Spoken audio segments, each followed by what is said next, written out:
우리는 참 열심히 산다, 그죠? 참 열심히 삽니다. 어느 정도 열심히 사는지 한번 봅시다. 여러분들 아침에 집에서 몇 시에 나오십니까? 특히 직장 다니는 분들은 아침에 몇 시에 나오십니까? 아마 정확하게는 잘 모르겠지만 아마 7시 혹은 8시 그 사이에 나오실 겁니다. 집이 좀 가까운 분들은 좀 여유롭게 나올 수도 있고, 집이 좀 먼 분들은 서둘러 나오셔야 될 거고. 중요한 건 저녁에는 몇 시에 들어가십니까? 대중 없다, 그죠?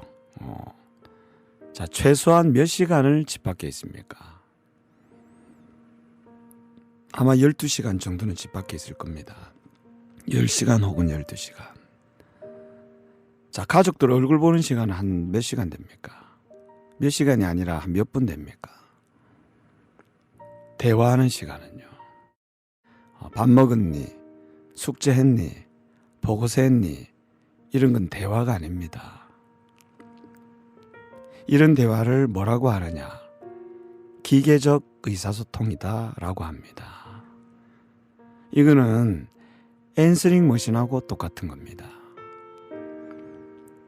그러니까 정해진 상황이 되면 입력했던 말들이 그냥 자동적으로 나오는 게 그게 바로 기계적 의사소통입니다. 원래 대화라고 하면 만나서 함께 이야기를 나눴던 사람의 표정, 눈빛, 자세, 움직임, 목소리의 음정, 음색, 빠르기, 높낮이 이런 것들이 기억이 나야 됩니다. 마치 결혼하신 분들은 결혼하시기 전에 젊었을 때, 혹은 결혼하지 않으셨던 분들은 않으신 분들은 뭐 지금 현재를 생각하시면 될 것 같습니다. 언제 데이트를 할 때 함께 시간을 보냈던 이성 친구의 표정이, 눈빛이, 목소리의 음정이, 음색이 기억나듯이,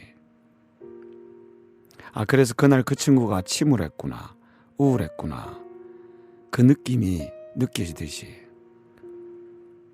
원래 이런 게 느껴지는 것이, 기억나는 것이 만남의 관계입니다.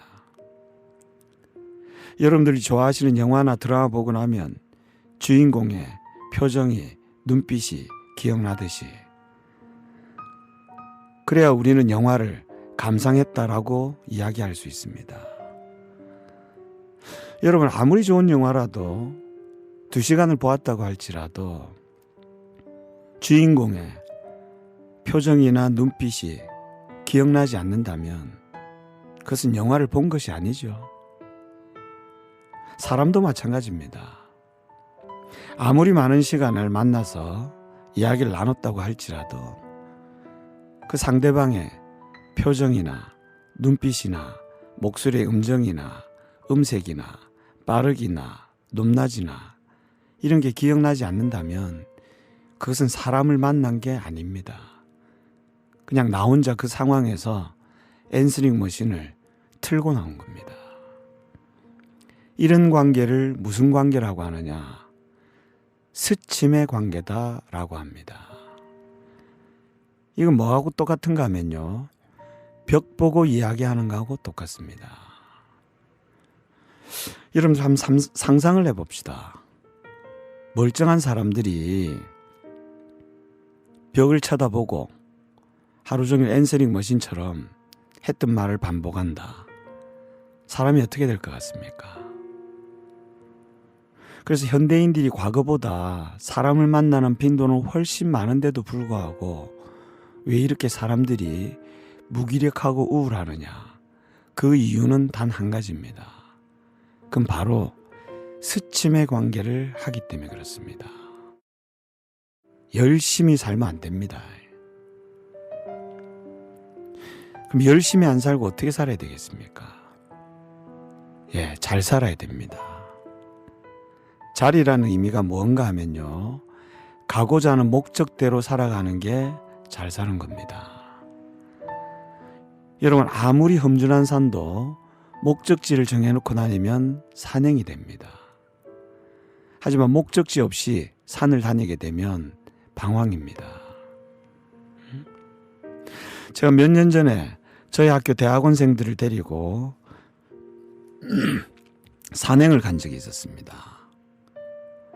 근데 제가 내일 아침 8시까지 그 산에 집합해라 라고 이야기를 했는데 단 한 놈도, 단 한 사람도 산 어디에 모여야 되는지 물어보는 사람이 없습니다.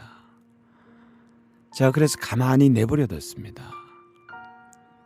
여러분, 산입구가 한 개입니까?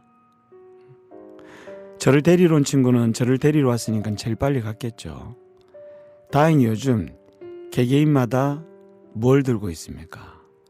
휴대폰을 가지고 있습니다. 그래서 전화해서 아름아름 모였습니다. 근데 산행을 하는데 코스를 안 알려줬습니다. 한 30분, 40분 지나니까 학생들이 지쳐갑니다. 교수님, 어디까지 가야 됩니까? 얼만큼 가야 됩니까? 이렇게 지쳐갑니다.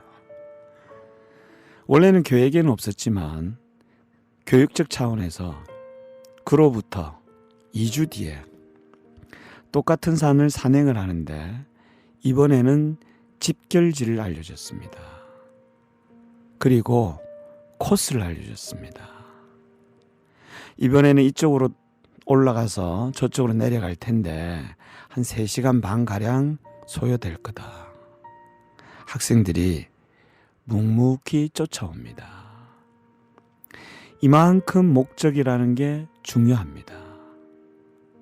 그럼 우리는 다른 건 다 차지해 두고 우리 관계의 목적이 뭔지 한번 같이 생각해 볼 필요가 있습니다. 왜냐? 사람은 태어나서 필연적으로 맺어야 되는 게 바로 관계입니다.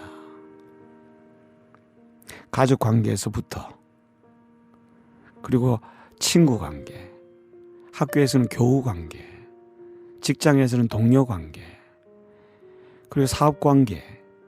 우리는 관계를 떠나서는 살아갈 수가 없습니다. 그런데 우리는 관계를 맺는 것만 생각할 뿐이지 관계를 어떻게 맺어야 되는지, 관계를 맺는 목적이 무엇인지에 대한 부분은 별다른 생각 없이 그냥 무작정 열심히만 살아왔습니다. 그럼 관계의 목적이 뭐냐? 여러분들, 동물도 관계를 맺고 살아갑니다. 동물도 부모하고, 어미하고 새끼하고의 관계를 가지고, 무리의 관계를 가지고 그렇게 관계를 맺고 살아갑니다. 하지만 동물은 사람과는 달리, 빠른 동물들은 6개월, 태어난 지 생후 6개월, 조금 길면 한 1년이 지나면 어미하고 새끼의 관계에서 떠납니다. 혼자 또 다른 관계를 만들어 갑니다. 하지만 사람이란 존재는 1년, 2년이 아니라 짧게는 20년, 길게는 30년 이상을 부모하고의 관계를 통해서 사회의 관계를 학습해 나갑니다. 그럼 과연 동물과 사람의 관계의 차이가 뭔가? 동물의 관계의 목적은요, 생존입니다. 즉, 스스로가 생존할 수 있는 방법만 배우면 동물은 관계의 개체에서 떨어져 나갑니다. 하지만 사람은 생존이 목적이 아니라 사람의 관계의 목적은 행복입니다. 그래서 서로가 부모와의 관계를 통해서 행복하게 살 수 있는 방법을 충분히 훈련하면 사회에 나가게 되고, 충분히 훈련이 되면 또 다른 가정의 관계를 만들게 되고, 이러한 일련의 과정을 만드는 게 사람의 관계의 목적인데, 중요한 것은 우리가 추구하는, 사람이 추구하는 관계의 목적인 행복을 때때로 망각하며 살아갈 때가 있습니다. 꼭 기억하십시오. 사람의 관계는 생존이 아니라 행복을 위해서 만들어 간다는 것을. 감사합니다.